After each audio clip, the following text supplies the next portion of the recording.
masih sekolah ini masih butuh biaya. Assalamualaikum, teruntuk untuk Bapak KDM, saya punya anak, Bapak mau sekolah. Ayo, kemarin sempat marah ya. Sekarang menyampaikan permintaan maaf. Nggak usah diminta juga, saya sudah memaafkan. Kami hanya menjalankan tugas dan ingin Jawa Barat itu milik semua. Dicarekan ke urang puncak aing.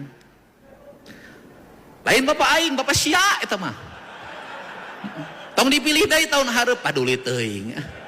Temikiran aing tahun hareup mah.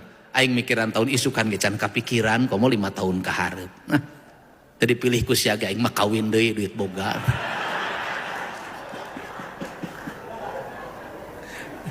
Sederhana. No, muncul lagi tokoh. Ini Deddy Mulyadi belum sampai tingkat 7 dalam Sunda Rahayunya level. Assalamualaikum warahmatullahi wabarakatuh. Apa kabar teman-teman? Semoga kalian dalam keadaan sehat dan tak kurang suatu apapun. Semoga selalu menjadi pribadi yang sukses dan bersahaja. Deddy Mulyadi kemarin dikecam ya oleh seorang ibu-ibu ketika dia membongkar dari PKL di Ciloto, Bogor. Niatnya sih baik karena dari Bogor adalah destinasi wisata. Dan kemudian dari pemandangan itu nggak boleh dinikmati oleh sepihak. Terutama untuk perputaran ekonomi dari pedagang kaki lima saja. Karena juga dari apa yang dilakukan juga melanggar peraturan. Dan kemudian dari apa yang dikatakan Mak-mak ketika mengatakan bahwa Deddy Mulyadi adalah gogok. Ini minta maaf ya, tetapi Deddy Mulyadi dengan besar hati dan kemudian memaafkannya. Dan ini loh dari pemimpin yang benar-benar sangat luar biasa ya, mempunyai hati yang cukup berbesar hati dan tidak mendam kepada rakyat sendiri. Malah dia justru minta maaf loh guys. Dan kemudian anehnya, si ibu malah minta bantuan. Ini gokil ya. Agak malu apa gimana guys ya. Dan mari untuk disimak sebentar selengkapnya. Yuk kita. Sempat ngamuk ke KDM, kini ibu ini justru curhat dan meminta bantuan terkait nasib kedua anaknya setelah kios tempatnya mencari nafkah di Puncak Cianjur ditertibkan. Sebagai seorang janda, ia mengaku bingung harus mencari penghasilan dari mana. Padahal harusnya dari awal seperti ini, bukan malah teriak-teriak. Tapi, mari kita simak dulu penuturannya. Nih Bapak, gimana nasib anak-anak saya? Anak saya ini masih kecil-kecil, saya janda, tidak ada yang ngasih nafkah. Sedangkan saya berangkat pagi, pulang sore lagi untuk mencari nafkah buat anak-anak saya. Gimana nasibnya Bapak? Masih sekolah ini masih butuh biaya. Assalamualaikum, teruntuk untuk Bapak KDM, saya punya anak, Bapak mau sekolah. Kalau misalnya ini dibongkar, saya mau usaha apa? Suami saya mau usaha apa Pak? Sedangkan anak saya harus sekolah terus pakai bensin, harus jajan. Gimana Pak nasib keluarga saya selanjutnya Pak? Mohon Pak direlokasikan lagi. Mohon diberi lagi usaha buat kita semua di sini yang dibongkar. Assalamualaikum. Tidak asal lagi mati dia, berarti orang mah hidup di keluarga ke si dia. Plus 20 tahun gimana yang santokan naon karena orang mah biayaan jadi kalau ditolak kebantuan lagi udah bayar ima ayeuna geus ieu eueuh rek bayar di mana? Hoyong aya solusina nu terbaik yang arurang. Assalamualaikum Bapak KDM. Tadi butuh. Emang di mana?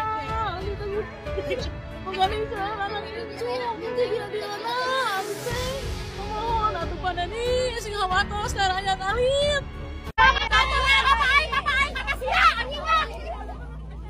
Semoga ada hikmahnya dari ini semuanya. Semuanya. Enggak mau akan dipilih si KDRT. Ulah ada presiden, kasih hidup orang. Ada ini kawin bapaknya aing nu aing janda. Kawin nu aing dibiayakan. Nih Bapak, gimana nasib anak-anak saya? Anak saya ini masih kecil-kecil, saya janda, tidak ada yang ngasih nafkah. Sedangkan saya berangkat pagi, pulang sore lagi untuk mencari nafkah buat anak-anak saya. Gimana nasibnya Bapak? Masih sekolah ini masih butuh biaya. Assalamualaikum, teruntuk untuk Bapak KDM, saya punya anak, Bapak mau sekolah. Kalau misalnya ini dibongkar, saya mau usaha apa? Suami saya mau usaha apa Pak? Sedangkan anak saya harus sekolah terus pakai bensin, harus jajan. Gimana Pak nasib keluarga saya selanjutnya Pak? Mohon Pak direlokasikan lagi. Mohon diberi lagi usaha buat kita semua di sini yang dibongkar. Assalamualaikum. Tidak asal lagi mati dia, berarti orang mah hidup di keluarga ke si dia.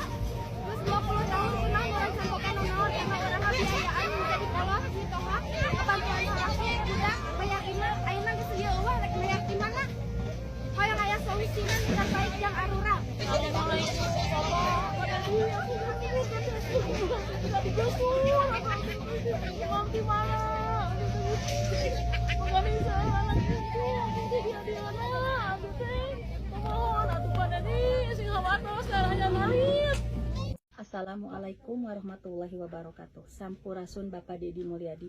Nama saya Yati Mardiana, ingin menjelaskan dan meminta maaf dari lubuk hati yang paling dalam atas video yang beredar di media sosial akhir-akhir ini. Terutama kepada Bapak Dedi Mulyadi. Di sini saya tidak berniat untuk menjelekkan siapapun. Kalimat tersebut murni spontan keluar dari mulut saya.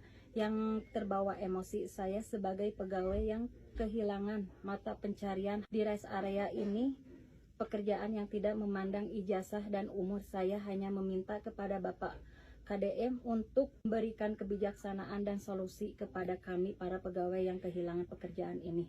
Terima kasih. Wassalam. Ayo, kemarin sempat marah ya. Sekarang menyampaikan permintaan maaf. Nggak usah diminta juga, saya sudah memaafkan.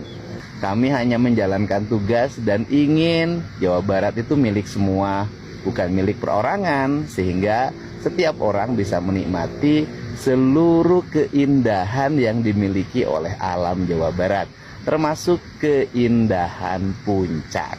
Biar yang nggak punya uang nanti kalau nongkrong di pinggir jalan tetap bisa lihat hamparan kebun teh yang indah seperti Permadani, gunung-gunung yang tinggi menjulang menghijau, semuanya adalah milik kita semua.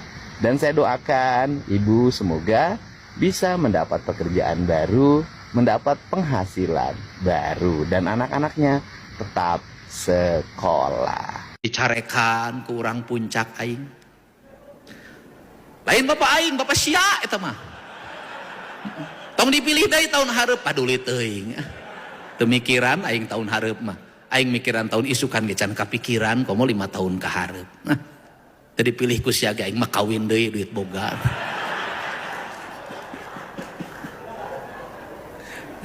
Sederhana. No, muncul lagi tokoh. Ini Dedi Mulyadi belum sampai tingkat 7 dalam Sunda Rahayunya levelnya. Belum diakui sebagai tokoh. Harus saya assessment dulu, harus ngiris kuesioner. Aduh, boro-boro aing mah capek kurang kuesioner segala lah. Ngeselila tara nulis aing mah. Gaweana ge lempang gitu. Udah. Nah, ini gak ada. Tapi ingat, makin kita banyak ide, kita akan makin banyak salah.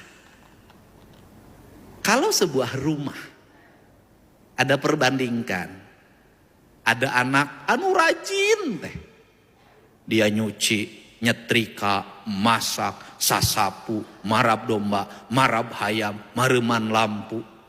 Siapa anak satu lagi gawena molor, kerjanya tidur. Mana yang sering dimarahin oleh ibunya? Yang tukang masak, tukang nyetrika, tukang sasapu, yang rajin kerja. Kenapa? Dahar masak asin saeutik, siapa tuh bisa masak asin. Sasapu bala, siapa bala. Domba teu kaparaban, siapa nu ngeunah menu molor tara kacarekan.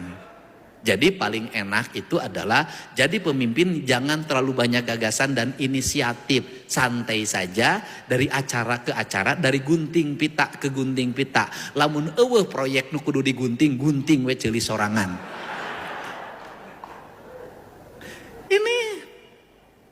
Ini Pak Bang Jabar di pikiran, Bang Jabar di pikiran, emang tuh di pikiran Bang Jabar ku aing di pikiran.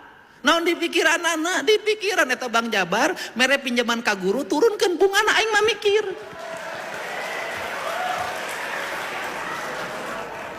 Pikir, Pak.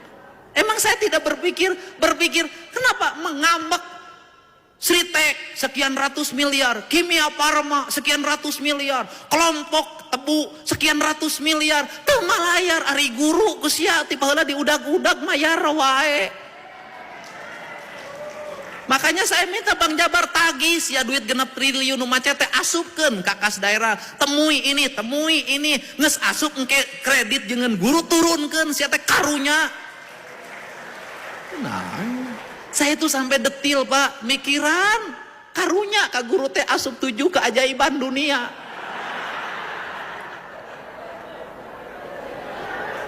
Bayangkan guru mahnya urusan nganjuk lain ukur KBJB koperasi ngilu. Guru mah gegeran tekaop aya nu ka sakola dagang hayang ngiluan guru mah. Makanya nanti Disdik bikin aturan tidak boleh ada pedagang yang masuk sekolah nu dagang barang segala macam ulah. Guru mah gegeran lain nu dagang celana jero atuh ngilu meuli. Udah jangan Bapak, sok hayang wae gitu tah.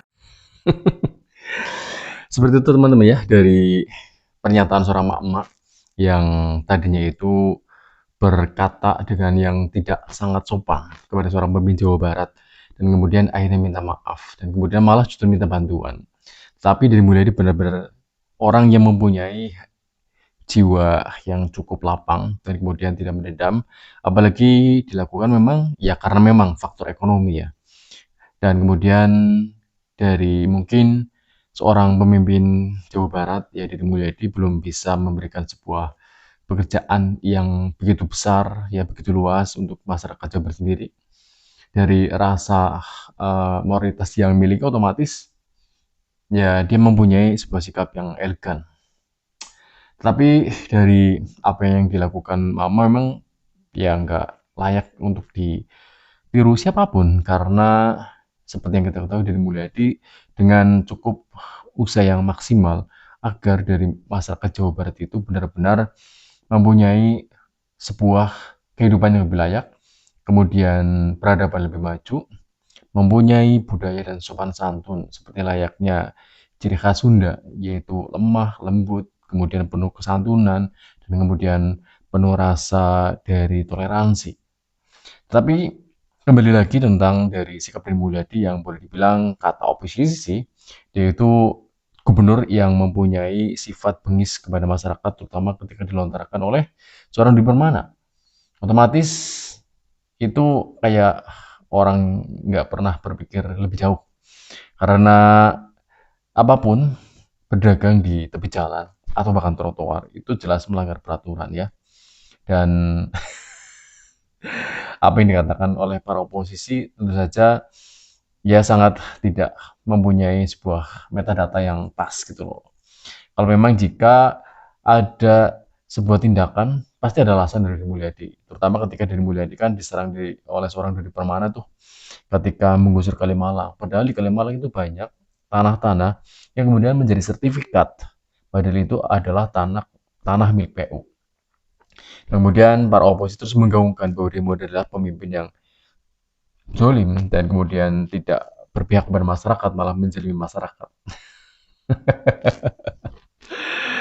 Cukup sekian ya video kali ini teman-teman, semoga menambah informasi. Dan jika mungkin ada suatu masalah dan kemudian kurang puas, ya lebih sopan lah ya. Itu adalah suatu perkataan menurut saya kurang ajar banget. Assalamualaikum warahmatullahi wabarakatuh. Ciao.